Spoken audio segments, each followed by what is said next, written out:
Yes મિત્રો, તો આપણે આના જસ્ટ પહેલા જે ચેપ્ટર સમજી ગયા દેટ વોઝ નંબર સિરીઝ, કે જેના અંદર આંકડાઓનું લોજિક હતું. તો હવે આપણે બિલકુલ એના જેવું જ બીજું એક ચેપ્ટર સમજવાનું છે દેટ ઇઝ આલ્ફાબેટિકલ સિરીઝ, કે જેના અંદર અંગ્રેજી મૂળાક્ષરોનું લોજિક હશે. નંબર સિરીઝ કરતાં આલ્ફા સિરીઝ એ કમ્પેરેટિવલી ઇઝી પડશે. એનું કારણ શું છે તો કે આંકડાઓ અસંખ્ય છે અને આંકડાઓના લોજિક પણ અલગ અલગ અસંખ્ય છે. જ્યારે અહીંયા નંબર સિરીઝમાં અંગ્રેજી મૂળાક્ષરો માત્ર 26 જ છે, એટલે એના લોજિક પણ લિમિટેડ જ હશે.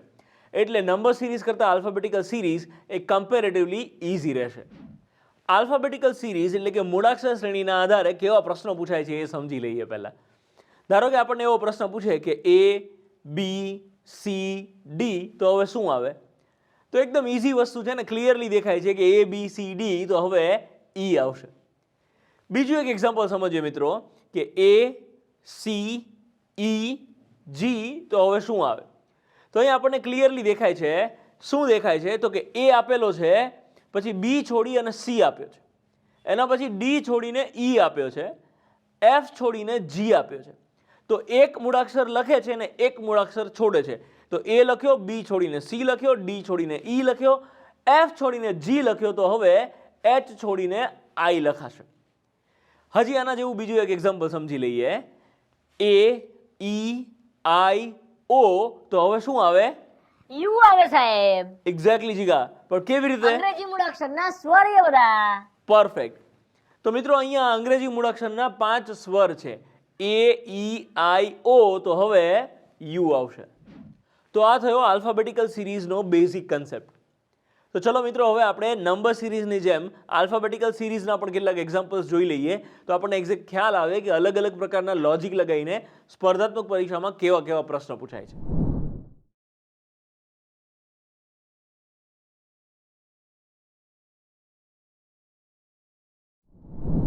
આલ્ફાબેટિકલ સિરીઝ સોલ્વ કરવાની શરૂઆત કરીએ એ પહેલા હું તમને હાવ મફતમાં એક સલાહ આપું. મફતમાં થોડી સાહેબ, એપ્લિકેશનના પૈસા નહીં આપે. આમ તારી વાત સાચી માર ભાઈ, પણ આ લાખ રૂપિયાની સલાહ છે એટલે હું એવું કહેવા માંગુ છું.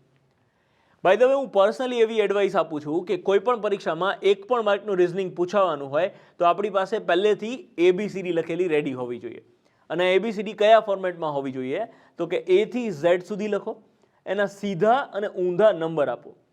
અને જો પોસિબલ હોય તો ઘરેથી જ તમે આ પ્રકારે ABCD લખીને જઈ શકો. સાહેબ ઘરેથી તો શેમાં લખી જવાનું? જીગા, તું તો જીનિયસ છે માર ભાઈ. મારે તને આવું બધું થોડી શીખવાડવાનું હોય. મને ખબર છે કે મારે તમને આ શીખવાડવાની કે સમજાવવાની કોઈ જરૂર નથી. તો પણ તમે ઘરેથી તમારા કોલ લેટરની પાછળ અથવા તો તમારા ID પ્રૂફના ઝેરોક્સની પાછળ આ રીતે ABCD લખીને જઈ શકો છો. અને આવું કંઈ ના કરવું હોય તો પેપર શરૂ થાય એના પહેલાં આપણને આરામથી 8 થી 10 મિનિટ એક્ઝામ હોલમાં મળે છે. તો એ વખતે તમે આ ABCD લખી શકો છો. ઇન શોર્ટ, હું એવું કહેવા માંગુ છું કે આ પ્રકારે ABCD લખેલી રેડી હોય તો રિઝનિંગના 2-4 માર્ક તમે આરામથી લઈ શકશો. સો ફર્સ્ટ એક્ઝામ્પલ જોઈએ. A, D, G, J, તો હવે શું આવે?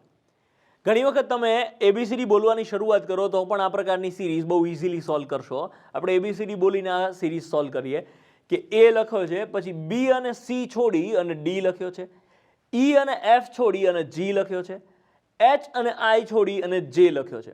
તો આ સિરીઝમાં એક આલ્ફાબેટ લખે છે, એના પછી 2 છોડે છે, પછી 1 લખે છે, પછી 2 છોડે છે. તો લાસ્ટમાં J આવે છે, ત્યાંથી આપણે K અને L છોડી અને આપણો ફાઇનલ આન્સર આવશે M. નેક્સ્ટ એક્ઝામ્પલ જોઈએ. B, D, G, K, તો હવે શું આવશે? અગેન આપણે ABCD બોલવાની શરૂઆત કરીશું કે B પછી C છોડીને D લખે છે, એના પછી E અને F છોડીને G લખે છે, એના પછી H, I અને J છોડી અને K લખે છે. તો તમે જુઓ આ સિરીઝમાં અહીંયા શું થયું કે પહેલાં એક આલ્ફાબેટ છોડ્યો, પછી 2 આલ્ફાબેટ છોડ્યા, પછી 3 આલ્ફાબેટ છોડ્યો. તો હવે તમને ઇઝીલી ખ્યાલ આવશે કે હવે આપણે 4 આલ્ફાબેટ છોડીશું. તો લાસ્ટમાં K હતો, K પછી L, M, N અને O, આ 4 આલ્ફાબેટ છોડો એટલે P એ આપણો જવાબ થશે. નેક્સ્ટ ક્વેશ્ચન જોઈએ. A, D, I, P, તો હવે શું આવે?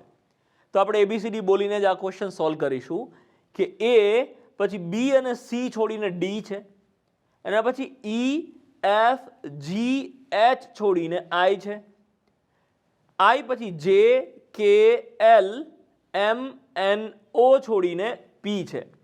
તો હવે શું આવશે એ આપણને પ્રશ્ન પૂછ્યો છે. તો તમે જુઓ પહેલા શું કર્યું છે તો કે 2 આલ્ફાબેટ છોડ્યા છે, પછી 4 આલ્ફાબેટ છોડ્યા છે, એના પછી 6 આલ્ફાબેટ છોડ્યા છે. તો હવે ઓબ્વિયસલી 8 આલ્ફાબેટ છોડવાના થશે. તો પી પછી આપણે 8 આલ્ફાબેટ છોડીશું. તો પી પછી Q R S T U V W X 8 alphabet છોડી અને આપણો આન્સર આવશે વાય. હવે તમે જુઓ અહીંયા મેં તમને જે લાખ રૂપિયાની સલાહ આપી હતી ને એ કામમાં આવશે. આપણી જે એબીસીડી લખેલી રેડી છે સ્ક્રીન પર, એના આધારે આ પ્રશ્ન આપણે ફટાફટ સોલ્વ કરી શકીશું. શું છે તમે જુઓ તો એબીસીડી પ્રમાણે આલ્ફાબેટ એ નો ક્રમ કયો છે 1. તો આપણી સિરીઝમાં એ નો ક્રમ 1 રાખો. એના પછી છે ડી. તો ડી નો ક્રમ કયો છે તો કે 4.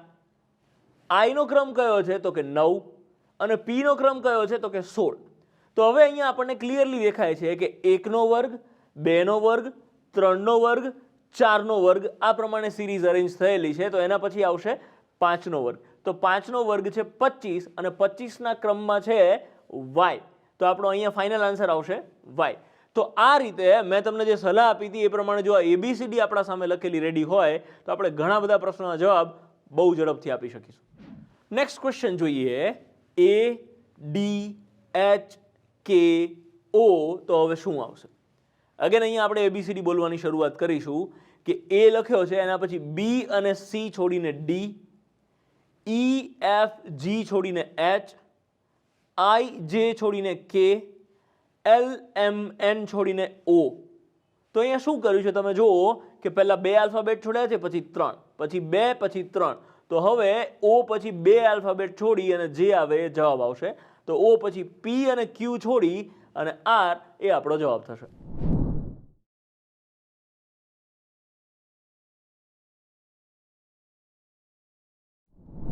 હવે આપણે થોડા આગળ વધીએ અને ગાડી બીજા ગિયરમાં નાખીએ. થોડા હાયર લેવલના ક્વેશ્ચન જોઈએ. એ બી ડીઈ જીએચ જે કે. તો હવે શું આવે? તો અહીંયા પણ આપણે એબીસીડી બોલતા જઈશું કે એ બી 2 આલ્ફાબેટની પેર લખી છે, એના પછી સી છોડી અને ડીઈ લખ્યું છે, એફ છોડીને જીએચ લખ્યું છે, આઈ છોડીને જે કે લખ્યું છે. એટલે કે 2 આલ્ફાબેટની પેર છે અને 2 પેરના વચ્ચે એક આલ્ફાબેટ છોડવામાં આવે છે. તો જે કે પછી આપણે એલ છોડી અને આપણો આન્સર આવશે એમ એન. નેક્સ્ટ ક્વેશ્ચન જોઈએ. સીઈ એચ જે એમ ઓ. તો હવે શું આવે? તો આપણે એબીસીડી બોલતા જઈએ અને ક્વેશ્ચન સોલ્વ કરતા જઈએ કે સી પછી ડી છોડી અને ઈ લખ્યો છે, ઈ પછી એફ અને જી છોડી અને એચ લખ્યો છે, એચ પછી આઈ છોડીને જે લખ્યો છે, જે પછી કે અને એલ છોડીને એમ લખ્યો છે, એમ પછી એન છોડી અને ઓ લખ્યો છે. સો અહીં સુધી આપણે એબીસીડી બોલીએ અને સમજતા જઈએ કે શું છોડ્યું છે અને શું લખ્યું છે, એટલે આપણને લોજિક સમજાઈ જશે કે જે જોડકું છે એમાં વચ્ચે એક આલ્ફાબેટ છોડવામાં આવે છે અને 2 જોડકા છે એની વચ્ચે 2 આલ્ફાબેટ છોડવામાં આવે છે. તો હવે આપણે ઓ પછી શું કરીશું? તો ઓ પછી આપણે નવું જોડકું લખવાનું છે એટલે 2 આલ્ફાબેટ છોડીશું.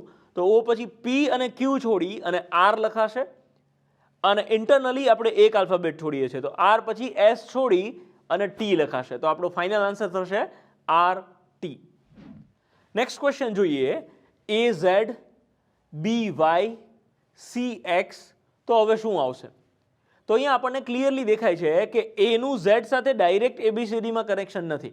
મતલબ એબીસીડી તમે બોલવાની શરૂઆત કરશો એબીસીડી તો એકદમ રિવર્સ કનેક્શન છે. પણ આપણને એવું દેખાય છે કે પહેલું જોડકું, બીજું જોડકું, ત્રીજું જોડકું એના જે પહેલા આલ્ફાબેટ છે એ બી સી છે. તો એ જ પ્રમાણે આપણો જે ક્વેશ્ચન માર્ક છે એમાં પહેલો આલ્ફાબેટ ડી આવશે. ટૂંકમાં +1 +1 +1 થતું જાય છે. અને બીજું આલ્ફાબેટ તમે જુઓ, દરેક જોડકાના બીજા આલ્ફાબેટને કમ્પેર કરીએ તો એબીસીડી ઊંધેથી ચાલે છે એવું ક્લિયરલી દેખાય છે કે ઝેડ, એના આગળ વાય, એના આગળ એક્સ, તો એની આગળ ડબલ્યુ આવશે. તો આનો ક્લિયર અર્થ એવો થયો કે ડી ડબલ્યુ એ આપણો ફાઇનલ આન્સર થશે. નેક્સ્ટ ક્વેશ્ચન જોઈએ. A C D G H L question mark અને એસ વાય. હવે આપણે એબીસીડી બોલતા જઈએ અને ક્વેશ્ચન સોલ્વ કરતા જઈએ કે એ સી. તો આમાં શું કર્યું છે કે એ અને સી લખ્યા છે, વચ્ચે બી એક આલ્ફાબેટ છોડ્યો છે. સી પછી ડાયરેક્ટ ડી છે. D G. તો ડી અને જી વચ્ચે 2 આલ્ફાબેટ છોડ્યા છે, ઈ અને એફ. જી પછી તરત એચ છે અને એચ પછી આઈ, જે અને કે 3 આલ્ફાબેટ છોડી અને એલ લખ્યો છે. તો અહીંયા આપણને એવું ક્લિયર દેખાય છે કે એસીમાં 1 આલ્ફાબેટ છોડ્યો છે, ડીજીમાં 2 આલ્ફાબેટ છોડ્યા છે, એચએલમાં 3 આલ્ફાબેટ છોડ્યા છે. તો હવેનું જે જોડકું આવશે એ જોડકાના 2 અક્ષરની વચ્ચે આપણે 4 અક્ષર છોડીશું, રાઈટ. અને જોડકામાં સી પછી તરત ડી લખ્યો છે, જી પછી તરત એચ લખ્યો છે, તો સેમ એવી રીતે એલ પછી તરત આપણે એમ લખીશું. અને એમથી હવે તમે 4 આલ્ફાબેટ છોડો તો એન ઓ પી ક્યુ 4 આલ્ફાબેટ છોડી અને આપણે આર લખીશું. તો એમ આર એ આપણો ફાઇનલ આન્સર થશે. હવે આ જ સિરીઝને આપણે થોડા સ્માર્ટલી સોલ્વ કરીએ. દરેકે દરેક સિરીઝમાં જે ક્વેશ્ચન માર્ક હોય છે એ આપણું છેલ્લું પદ હોય છે, જ્યારે આ સિરીઝમાં ક્વેશ્ચન માર્ક પછીનું પદ પણ આપણને આપેલું છે. અને સિરીઝમાં જે અરેન્જમેન્ટ છે એ શું છે તમે જુઓ તો કે દરેક જોડકામાં વચ્ચે કંઈ નથી છોડવામાં આવતું. મતલબ એસી આપેલું છે તો એમાં સી પછી તરત ડી છે, ડી જી આપ્યું છે તો જી પછી તરત એચ છે. તો સેમ એવી રીતે એલ પછી તરત એમ આવશે અને એસની તરત પહેલા આર આવશે. તો આપણે 1 છોડ્યું, 2 છોડ્યું, 3 છોડ્યું, 4 છોડ્યું એવું કંઈ કરવાની જરૂર નહીં પડે અને બહુ ફટાફટ આપણે આ પ્રશ્નને સોલ્વ કરી શકીશું. અને આનો ફાઇનલ આન્સર આવશે એમ આર. હવે આપણે ગિયર ચેન્જ કરી અને થોડી ડિફિકલ્ટ સિરીઝ સોલ્વ કરતા જઈએ. A C D G H I, તો હવે શું આવશે?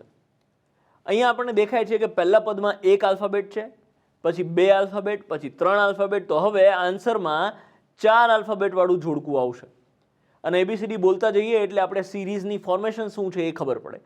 તો એ પછી બી છોડી અને સી ડી, ઈ એફ છોડીને જી એચ આઈ લખ્યું છે.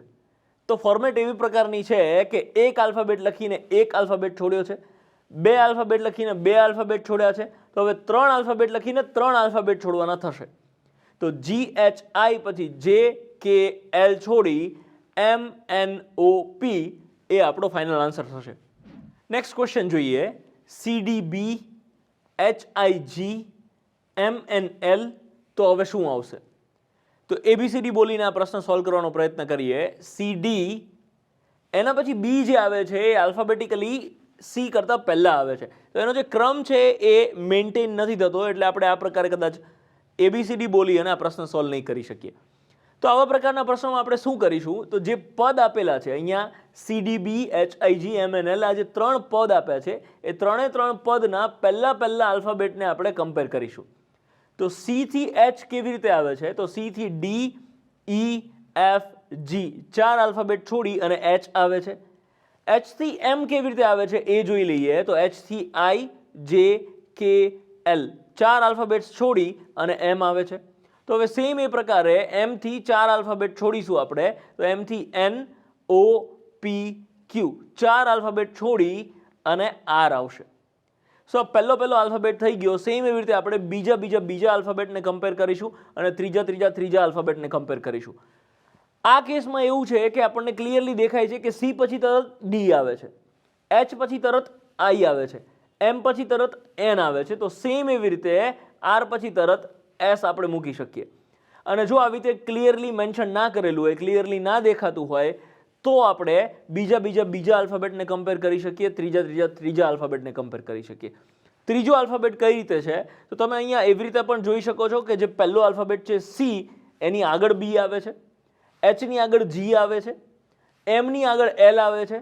તો એ જ પ્રમાણે આરની આગળ ક્યુ આવે. એવી રીતે કરીને તમે ત્રીજો આલ્ફાબેટ મૂકી શકો છો.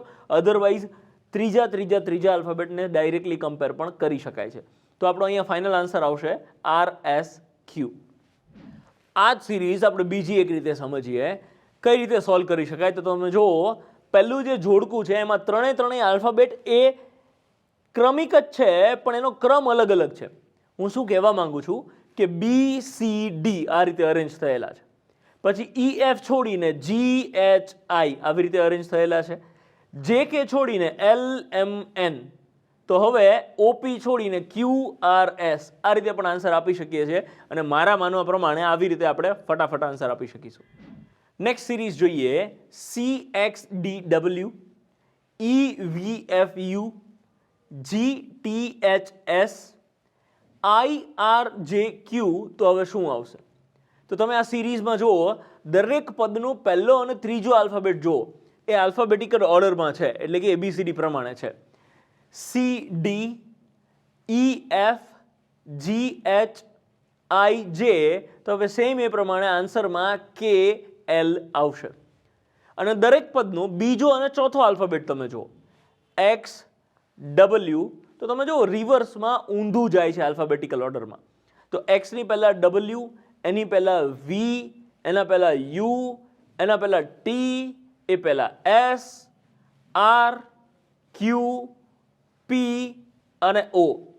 તો આ પ્રમાણે આપણો આન્સર થશે KPLO. અને તમારે જે બીજો અને ચોથો પદ છે એ પદને ઉલટેથી એકવાર ક્રોસ વેરીફાઈ કરવું હોય તો એ કરી શકો છો. ઊંધેથી તમે વાંચવાનું ચાલુ કરો તો O, P, Q, R, S, T, U, V, W અને X છે. સો ધેટ્સ ઇટ. આપણો ફાઇનલ આન્સર થશે KPLO. નેક્સ્ટ સિરીઝ જોઈએ JAZ LEX NIV PMT. તો હવે શું આવશે? તો અહીંયા આપણે ABCD બોલીને તો આ સિરીઝ સોલ્વ કરી જ નહીં શકીએ, કેમ કે બધા જ આલ્ફાબેટ બહુ દૂર દૂર છે અને કોઈ રિલેવન્સ છે નહીં એકબીજા વચ્ચે. તો આપણે હમણાં વાત થઈ એ પ્રમાણે કે દરેક પદના પહેલા આલ્ફાબેટને કમ્પેર કરી અને આપણે આન્સર લાવીશું. તો પહેલો આલ્ફાબેટ છે J. તો J નો L કેવી રીતે આવે? તો J પછી K છોડીને L, M છોડીને N, O છોડીને P, તો હવે Q છોડીને R આવશે. સેકન્ડ આલ્ફાબેટમાં શું લોજિક છે એ સમજીએ. તો A થી E કેવી રીતે આવે એ આપણે જોવાનું છે. તો A પછી B, C અને D ત્રણ આલ્ફાબેટ છોડીને E આવે છે. E પછી F, G અને H ત્રણ આલ્ફાબેટ છોડીને I આવે છે. તો એ જ પ્રમાણે I પછી J, K, L ત્રણ આલ્ફાબેટ છોડીને M આવે છે. તો સેમ લોજિક કન્ટિન્યુ કરી M પછી N, O અને P ત્રણ આલ્ફાબેટ છોડી અને Q આવશે બીજો આલ્ફાબેટ. અને લાસ્ટ આલ્ફાબેટનું લોજિક શું છે એ જોઈ લઈએ. તો Z, X, V, T. તો શું થાય છે? ઉલટી ABCD છે અને એક આલ્ફાબેટ છોડતા જાય છે. તો Z ની પહેલા Y આવે છે, Y છોડીને X લખ્યો છે. X ની પહેલા W આવે છે, W છોડીને V લખ્યો છે. V પહેલા U આવે છે, U છોડી અને T લખ્યો છે. તો સેમ એ રીતે T પહેલા S આવે છે, એ S છોડી અને R લખાશે. ધેટ મીન્સ કે આપણો ફાઇનલ આન્સર આવશે RQR. નેક્સ્ટ અને લાસ્ટ એક્ઝામ્પલ જોઈ લઈએ કે B100G, D90J, F81M, H73P. તો હવે શું આવશે? તો અહીંયા આ સિરીઝમાં આપણને આલ્ફા સિરીઝ અને નંબર સિરીઝ બંનેનો મિક્સ કન્સેપ્ટ આપેલો છે. એટલે આવું એક એક્ઝામ્પલ આપણે સમજી લઈએ કે આવા પ્રકારના પ્રશ્નો પૂછાય તો શું કરવાનું. આમાં કંઈ ક્રેઝી નથી કરવાનું. આપણે આંકડાઓને આંકડાની સિરીઝ પ્રમાણે સોલ્વ કરીશું અને આલ્ફાબેટ્સને આલ્ફાબેટ્સની સિરીઝ પ્રમાણે સોલ્વ કરીશું. શું? તો આપણે હમણાં વાત થઈ એ પ્રમાણે કે પહેલા આલ્ફાબેટને કમ્પેર કરો, છેલ્લા આલ્ફાબેટને કમ્પેર કરો અને આંકડાઓને આંકડાઓ સાથે કમ્પેર કરો. તો આપણે પહેલા આલ્ફાબેટને કમ્પેર કરીએ.